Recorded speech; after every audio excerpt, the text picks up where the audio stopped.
बातम्या पाहूयात थोडक्यात। वाशिममध्ये तापमानाने यंदा परिसीमा गाठल्याने इथल्या नागरिकांना मोठ्या प्रमाणावर उष्माघाताच्या त्रासाला सामोरं जावं लागतंय। गेल्या 3 ते 4 दिवसांपासून कमी झालेलं तापमान अचानक वाढल्यामुळे रिसोडमधील चाकोलीतील 70 वर्षांच्या गोविंद सानप यांचा उष्माघाताने मृत्यू झालाय। दुपारच्या वेळेस शेतावर गेले असताना अचानक त्यांचा शेतातच मृत्यू झालाय।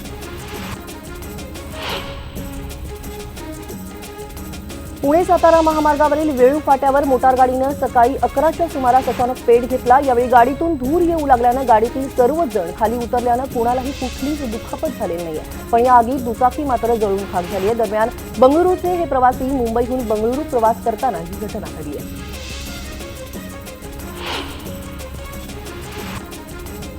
नागपुरात एका पेट्रोल पंपाच्या जवळ दुचाकीनं अचानक पेट घेतल्याची भीषण घटना घडलेली आहे। पेट्रोल भरण्यासाठी आलेल्या 2 दुचाकींनी पेट घेतला, यात दोन्ही दुचाकी जळून खाक झाल्यात। दरम्यान अग्निशमन दलाकडून वेळीच आगीवर नियंत्रण मिळवल्यानं इतर कुठलीही दुर्घटना घडलेली नाहीये। जाऊयात औरंगाबाद जालना रोडवर एका गाडीनं अचानक पेट घेतला। गाडीनं पेट घेतल्यानंतर चालकानं गाडीतून उडी घेतली। अग्निशमन दलाची गाडी घटनास्थळी पोहोचली, त्यामुळे वेळीच ही आग आटोक्यात आली।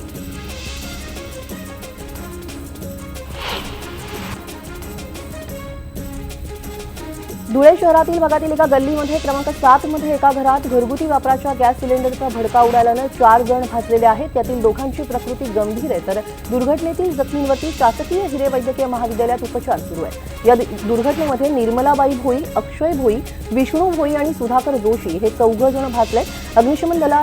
अग्निशमन दल उशिरा आल्यानं घराचं देखील नुकसान झालंय।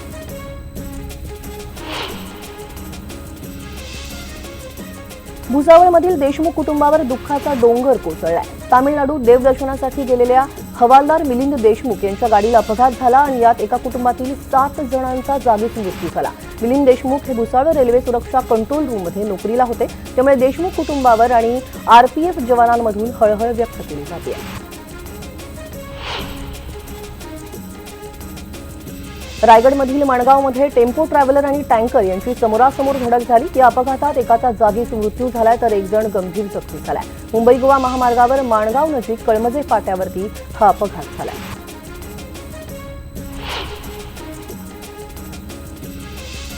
बातमी चंद्रपुरात एक धक्कादायक प्रकार समोर आलाय। एका सावकारानं व्याजानं दिलेल्या रकमेसाठी महिलेसह तिच्या मुलावर पेट्रोल टाकून आग लावल्याची घटना सरकार नगरमध्ये घडलेली आहे आणि रघुनाथ हरखेडे असं या इसमाचं नाव आहे। यात महिलेसह तिची मुलगी गंभीररीत्या जखमी झाले, त्यांच्यावर शासकीय रुग्णालयात उपचार सुरू आहेत। जाऊयात सांगलीत लग्नाचा आमिष दाखवत नशेच्या गोळ्या देऊन मुलीसोबत शरीर संबंध ठेवत असल्याचे फोटो सोशल मीडियावर टाकल्याचा धक्कादायक प्रकार समोर आला आणि यासंबंधी संबंधित मुलीनं पोलिसात तक्रार देखील केली आहे। या तक्रारीनंतर नगर जिल्ह्यातील अविनाश पवार या तरुणाला अटक देखील करण्यात आली। त्याच्या विरोधात बदनामी, फसवणूक आणि बलात्काराचा गुन्हा दाखल करण्यात आला आहे।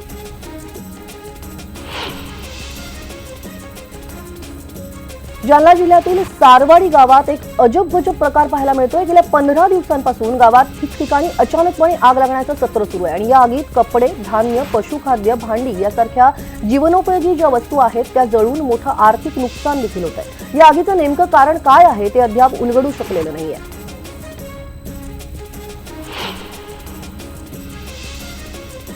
जाऊयात सिंधुदुर्गातल्या मातोंड गावात घोडेमोग देवस्थानच्या मानकऱ्यांच्या 2 गटात मानापमानावरून जी एक मारामारी झालेली आहे आणि देवाला मानवण्यात येणारा बकरा कोणी मानवायचा यावरून हा वाद झालाय। या वादानंतर संतोष गावडेनं आपल्याला जेवत असताना घरात घुसून लोखंडी रॉडनं आणि लाथाबुक्क्यांनी मारहाण केल्याची तक्रार जी आहे ती मानकऱ्यांच्या एका गटानं केली आहे। या दोन्ही गटांच्या 40 जणांवरती गुन्हे देखील दाखल करण्यात आले। सततच्या छेडछाडीला कंटाळून मानसिकरित्या त्रस्त झालेल्या 10वीच्या विद्यार्थिनीनं राहत्या घरी गळफास घेऊन आत्महत्या केली। बीड जिल्ह्यातल्या अंबाजोगाई तालुक्यातील पट्टी वडगाव इथली ही घटना उघडकीस आलेली आहे आणि या प्रकरणी 2 तरुणांवर विनयभंग आणि पॉस्कोसह आत्महत्येस प्रवृत्त केल्याचा गुन्हा नोंदवून घेऊन त्यांना ताब्यात घेण्यात आला।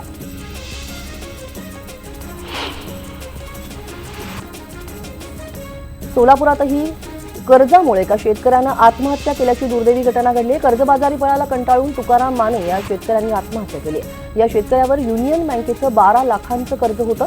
सोलापूरच्या मोहोळ तालुक्यातील येनकी गावचे हे रहिवासी होते। कर्जाला कंटाळून त्यांनी विषारी कीटकनाशक घेऊन आत्महत्या केल्यानं त्यांच्या कुटुंबियांवर दुःखाचं सावट निर्माण झालंय।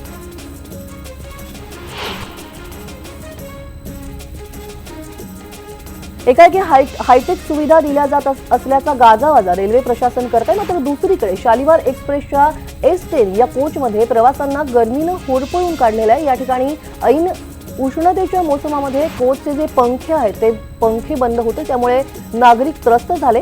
तब्बल 10 तासांनी वर्धा स्थानकावर पंख्यांची दुरुस्ती करण्यात आली।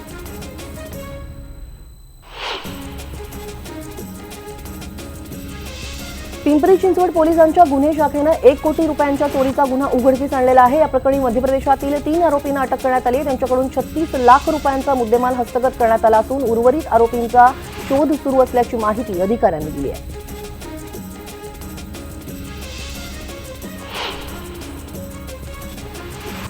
गेल्या अनेक दिवसांपासून खेडच्या चासकमान धरण परिसरातील गावात बिबट्यांची दहशत निर्माण झाली। सोमवारी रात्रीच्या सुमारास कडूस येथील आगारमाथा इथं बिबट्यानं पाळीव कुत्र्यांवरती हल्ला केला होता आणि या हल्ल्यामुळे परिसरातील नागरिकांमध्ये भीतीचं वातावरण निर्माण झालंय। यापूर्वीही 15 दिवसांपूर्वी बिबट्यानं पाळीव कुत्र्याची शिकार केली होती। दरम्यान आता वन विभागाकडून यावर वेळीच उपाययोजना करण्याची मागणी गावकऱ्यांकडून करण्यात येते।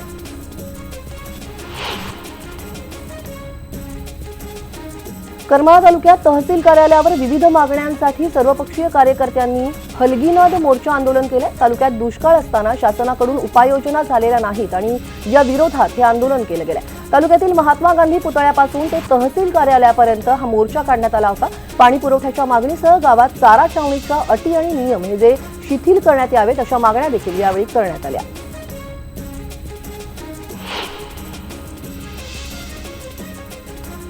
सोलापूर करमाळा तालुक्यातील कोंढार चिंचोली हद्दीत भीमा नदीच्या पात्रात यांत्रिक बोटीच्या सहाय्यानं वाळूची चोरी केली जात होती। पोलीस पथकानं कारवाई करून 34 लाख रुपयांच्या 7 यांत्रिक बोटींसह 34 ब्रास वाळू जप्त केली आहे आणि त्यानंतर या बोटी जिलेटिनचा स्फोट घडवून फोडून टाकण्यात आल्या होत्या।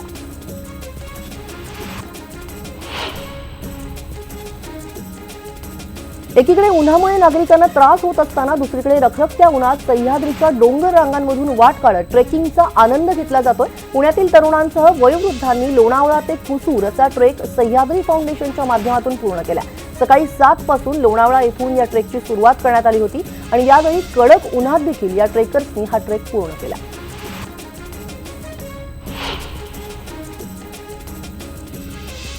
जालन्यात भाईश्री फाउंडेशन आणि नाम फाउंडेशनच्या संयुक्त विद्यमानं सामूहिक विवाह सोहळ्याचं आयोजन करण्यात आलं होतं। यावेळी बोलताना अभिनेते आणि नाम फाउंडेशनचे अध्यक्ष नाना पाटेकर यांनी आपला मुलगा मल्हारच्या लग्नातही असाच सामूहिक विवाह सोहळा करण्याची इच्छा व्यक्त केली आहे।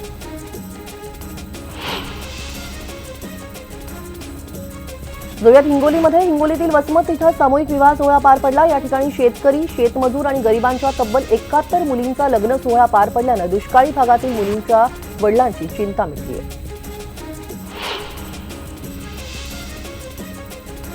भगवान श्री परशुराम जन्मोत्सवानिमित्त जय परशुरामच्या जयघोषासह ढोल ताशांच्या गजरात शोभायात्रा काढण्यात आली। रथ चौकातून ही भव्य शोभायात्रा काढण्यात आली। यात महिला तलवार आणि दानपट्ट्याची चित्तथरारक प्रात्यक्षिकं महिलांनी सादर केली, तसंच लेझिम पथकाचंही सादरीकरण केलं गेलं। यामध्ये 6 ते 7 हजार नागरिकांनी उत्स्फूर्तपणे सहभाग नोंदवला। जळगावातील यावल तालुक्यात साखळी इथं अक्षय तृतीयेच्या निमित्तानं भवानी मातेची यात्रा असते आणि या ठिकाणी 12 गाड्या ओढण्याचा कार्यक्रम आयोजित करण्यात आला। यावेळी साखळी इथं या दिवशी सर्वधर्मीय लोक मोठ्या संख्येने उपस्थित राहतात आणि एकात्मतेचंही दर्शन या ठिकाणी घडलं। प्राणी आणि सूक्ष्मजीव आणि वनस्पतींच्या 10 लाख जाती नष्ट झालेल्याची माहिती जी आहे ती संयुक्त राष्ट्रसंघानं दिली आहे। यापैकी 5 लाख प्राणी आणि वृक्षांच्या जाती पुढील पिढीत टिकण्यासाठी असक्षम झाल्यात। जागतिक तापमान वाढ आणि औद्योगिक शेती आणि तसंच अतिमासेमारीचा सर्वाधिक फटका हा पृथ्वीवरील बहुतांश देशांना बसला। त्यामुळे माणसाला आता निसर्ग आणि त्यातल्या प्राणी तसंच वनस्पतींच्या अस्तित्वाचा गांभीर्यानं विचार करावा लागणार आहे।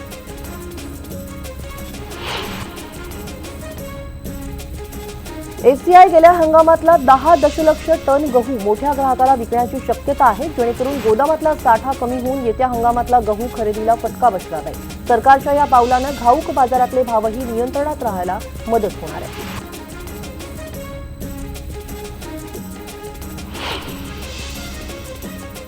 अक्षय तृतीयेपासून सर्व प्रकारच्या आंब्यांची मोठ्या प्रमाणात आवक सुरू होऊन आंबा सर्वसामान्य लोकांच्या आवाक्यात येऊ लागतो। यंदाही परराज्यातल्या आंब्यांची पुण्यातील महात्मा फुले मंडईतही मोठ्या प्रमाणात आवक झाली आहे।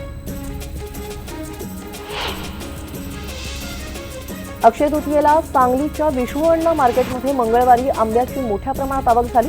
संपूर्ण बाजारपेठ आंब्यांनी फुलून गेली होती। आंब्याचा हंगाम यंदा 2 आठवड्यांनी उशिरा सुरू झाला, मात्र गेल्या वर्षापेक्षा यावेळी आंब्याची मोठ्या प्रमाणात आवक झालेली दिसून येते, त्यामुळे आंबा स्वस्त होण्याची मुदत झाली आहे। हापूस आंबा 300 ते 400 रुपये डझनाने विकला गेला आहे। किल्ले शिवनेरीची गडदेवता आणि जुन्नर शहराचं ग्रामदैवत असलेल्या शिवाई देवीचा यात्रोत्सव अक्षय तृतीयेच्या शुभमुहूर्तापासून सुरू झाला। जुन्नर शहरात 3 दिवस भरगच्च कार्यक्रमाचं आयोजन करण्यात आलंय। आज सकाळी शिवाई देवीला अभिषेक देखील करण्यात आलाय।